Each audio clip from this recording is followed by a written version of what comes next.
when we are dealing with stories, we've got how people live your life. This is what your story is. And we want to talk today about what your story is, because that's what's going to determine whether you're going to be a great social entrepreneur or what you decide to do with your life, whether you're on your fourth career or just figuring out what you're doing in college. So everyone needs a story.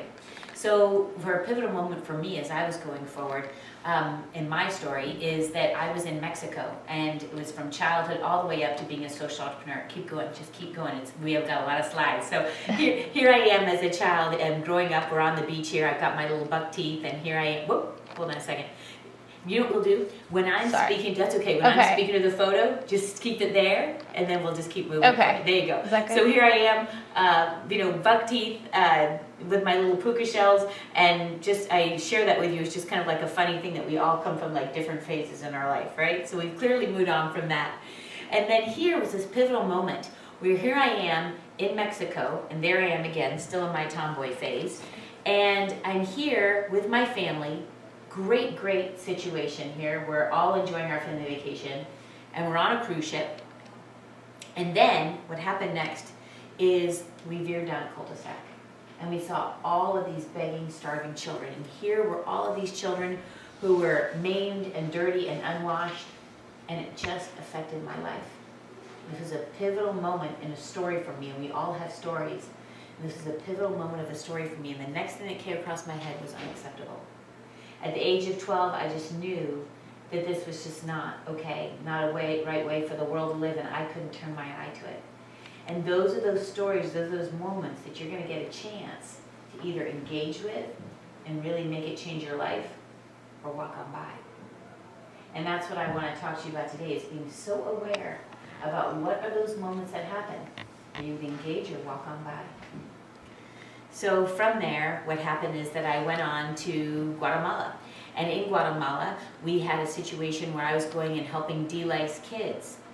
And then here, can you imagine why I put up glue on the slide?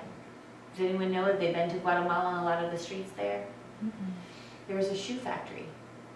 And basically, at the shoe factory, people were so devastated by the plights of their lives that they were putting glue on handkerchiefs over their faces, and they were just prostrate on the ground, just passed out. And so there were people who were in such desperation, even though that they had a job, even though they had all of this, that they were just so devastated to have to do this. So from that, I went on to India. This was a very tough situation. We were out doing microfinance in the villages out there, incredibly powerful. But then, if you had a girl child in a lot of these villages, that's how you took care of the girl child. They went on a pot in the stove. Girl children were not welcome. So, or female children, I should say. So that doesn't happen everywhere in India, but it's those kind of things of being very aware about what's happening in our world and being able to take action. The next place was Cambodia. And Cambodia was a situation where we had an absolute beautiful stupa here, which was a temple. And I said, where's all the green come from? And they said it was from all of the people there from Pol Pot's regime who had been killed, because they'd been buried there.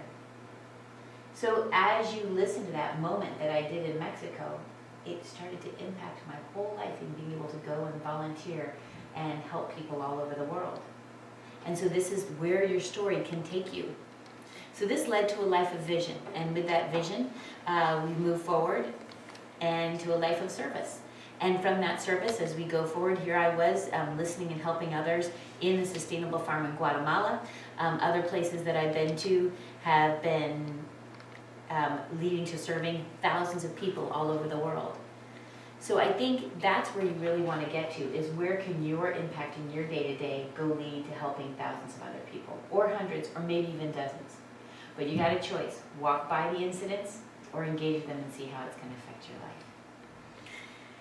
And there are thousands. So the importance of our stories, we tell stories to transform ourselves. It's not other people first, it's ourselves. If you want to transform other people, you have to transform yourself first. So you transform others, it's about your history. It's using stories to make a difference in our world, is to live more of our spiritual and earthly potential. And that's where you're really looking at, what is the greatest thing I can do in this world? What can I do to help? And you have to transform yourself first before you can transform the world. So you've got this story, and you've got your whole life revolves around the story. And so for me, it's Universal Giving's mission. And this is really to connect people to quality giving and volunteering opportunities all over the world.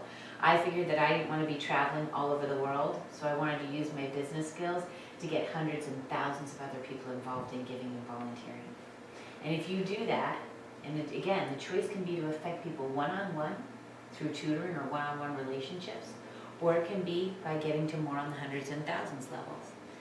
And then with our public service, this is how it works. So you come on and you can volunteer in the Philippines, or you can go construct a health clinic in Kenya, or you can donate to give a ball to change a life, or rescue a Nepali girl. So it's both volunteering and giving. And then as we move forward, we go into other areas like crisis giving. So on crisis giving, you can go and provide serum therapy for Ebola patients. And you can go and you can help raise a certain amount of money. Or another example would be to give a gift. And on giving a gift, this is giving a gift for a friend or a birthday. This is one of our most populars. I love this. Sponsor a chimpanzee. So some of them are heavier and some of them are lighter. And this is sponsoring a gift for a birthday or an anniversary or a graduation. And then you can actually sponsor a chimpanzee. And many have been orphaned. It's actually one of our most popular on our site.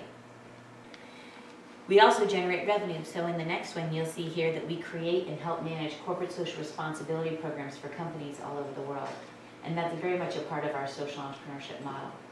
So we've got this one free site that's free to the public, and then the second is coming in to help companies. Now, on our quality model, we do everything here that's critical to vetting these nonprofits. You can't just put nonprofits up anymore. It's got to be that they make sure that they're vetted. So we go over terrorist and narcotic, compliance with the Patriot Act, financial vetting, overhead, project success, management and leadership review. All of these are key things. Let's go on to the next one. And then our sample clients, for example, would be Cisco and BHP and Sabre and RSF and Gap, all of these different clients. So some of our key milestones are the Jefferson Award. We have homepage features on CBS News, Oprah, Business Week, invited to the White House. We're finalists for Ernst & Young, 15,000 volunteers, and $24 million worth of volunteer hours. So that's kind of the track record that you can build for yourself when you do that. So we're the go-to site in being able to combine this giving and volunteering in one site together. So our vision, and this is important to really embody not just your mission but your vision, is to create a world where giving and volunteering are a natural part of everyday life. So it's a natural part of everyday life. So we want people to know that just like you pay your phone bill, you would want, or eat Chipotle, you would want, if you feel it's that important to give. So it's that important that you can do that. That what you're doing is that if it's that important to eat Chipotle, then it's that important to give. So social entrepreneurship. Here on social entrepreneurship is a mission-driven organization that serves a social need and makes money. Ideally, at least one service is free to the public. So basically, you're providing something that's free to the public, but you're also generating revenue. It's a mission-driven service. It's revenue-generating service. And the structure is such that it is for-profit, non-profit, hybrid, socially responsible for-profit, can be any of those. It doesn't have to be any particular one, and usually people think it is and it doesn't. So here's a case study for us. If we go into this and look into this case study, Universal Giving Corporate. Here we are helping manage the Fortune 500 companies. And our client partnerships are such that we perform the NGO vetting.